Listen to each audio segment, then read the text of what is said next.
Hello fellow YouTubers, Mac in VR here. The behemoth that is Half-Life Alyx has finally arrived to a rapturous encore of mostly positive reviews. Just the odd clickbait headline on YouTube saying it's overrated. It's not overrated. Check out my own review, 6 Days in City 17, here, and I've also linked it down in the comments below. Have you played the game yet? What are your thoughts so far? Masterpiece or muppetry? Don't forget to comment down below with your thoughts.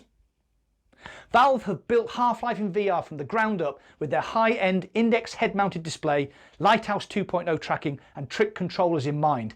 But what is the game like if you weren't one of the lucky early adopters who got their hands on this setup? Well, today I'm going to be comparing playing the game on an Oculus Quest via link cable against the full Valve index setup. So today is all about high-end versus budget. So let's jump straight in, and remember, we're born to respawn.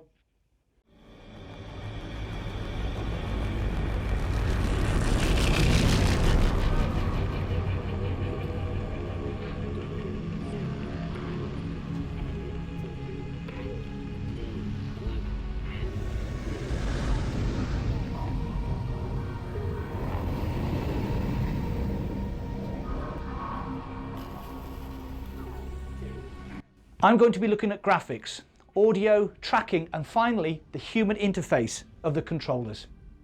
Just a quick word about my setup. I'm running an Intel i9 NVIDIA RTX 2080 Ti, 32GB of RAM, so it's pretty beefy. Graphics. For the sake of this review, I've not fiddled with any graphics settings and let the game run at its chosen optimum settings.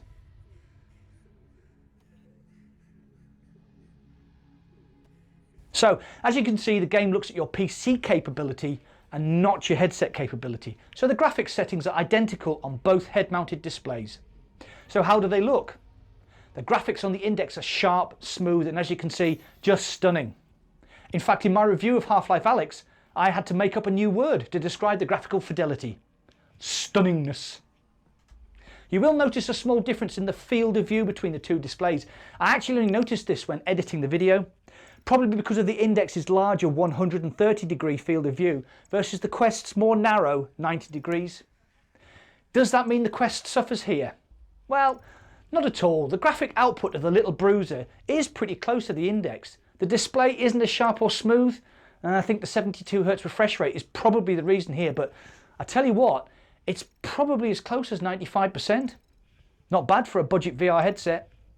The index wins this category here, but don't think you're getting a lesser experience on the Quest. I had to literally take the index off and plonk the Quest straight on to notice any real difference. How's it going in the stockyard? Audio. We're not beating around the bush. The audio solution for the Quest is not great, whereas the index has one of the best, if not the best, audio solution of any VR headset. The off-ear speakers give great spatial awareness, which is hugely important when those little bastard head crabs are scuttling around trying to jump on your face with those nasty little teeth. As a simple solution to the Quest's audio deficiencies, I use my Logitech G933 headset. Not ideal, as your head can get quite hot with the Quest blazing away on your face and the headset clamped to your ears. Tracking.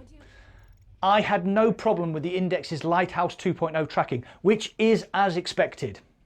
The big surprise here, however, was how well the Quest's in-sight tracking worked. Not a single glitch, despite 2 full playthroughs on the hardest difficulty.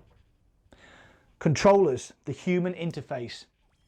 Valve designed the game around their trick controllers. As I mentioned in my review, you can crush cans, using the index controllers to throw grenades, chuck items into the nasty barnacles to distract them while you nip past. It's all very intuitive, and there's that word again, intuitive. Again though, with the Quest controllers you probably get 95% of that experience. The only problem I had was in high stress situations fighting combine soldiers or fending off the terrifying antlions, I would click the right controller stick to swap weapons but would end up snap turning instead. So suddenly I was facing the wrong way with no weapon. Not a pleasant experience. Now this only happened a couple of times, so it's not a huge problem, and you may not encounter it if you don't flap about like a big screaming girly mess. Oh, and you can't crush cans. Sad face. So if you're playing on the Quest, are you getting a downgraded experience compared to the Index? No, you're not. Valve have clearly worked very hard to ensure that everyone who plays Half-Life Alyx has the best experience they possibly can, and for that, the game is simply brilliant on whatever platform you want to play it on. Index users get the full 100% can-crushing experience, but all you Quest owners out there with the link cable will be getting the exact same experience, just slightly lacking in that final pin-sharp 120Hz smoothness. I tell you what, the Oculus Quest is a little beast. It's that little chihuahua snapping at the knackers of that gigantic Doberman. So that's it for today. Feel free to share this content, like and subscribe to my channel, and by doing that you also get a chance to win a Logitech C920 webcam in my 200 subs competition. Thanks for watching, and I'll see you on the other side.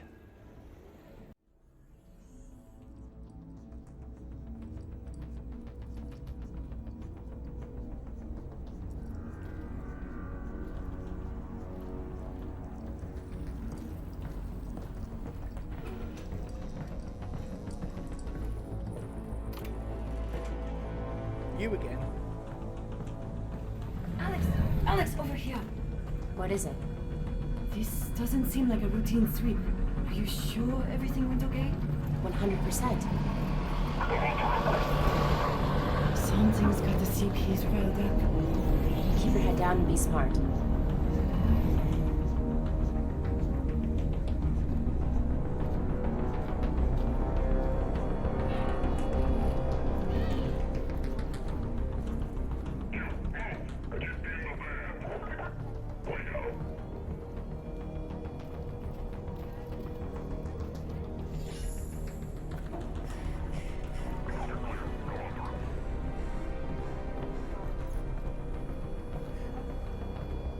Reflections.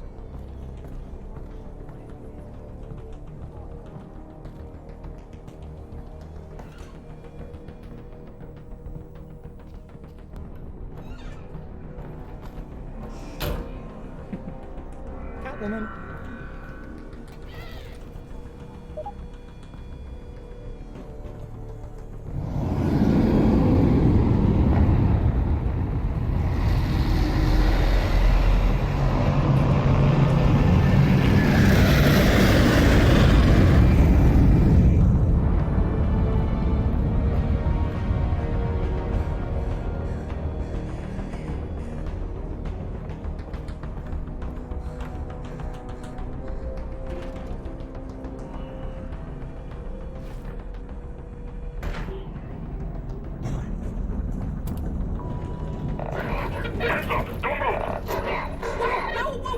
Wait, I just live here. Probable anti-citizen. Keep those hands up. Wait, don't shoot. Area 61 minutes.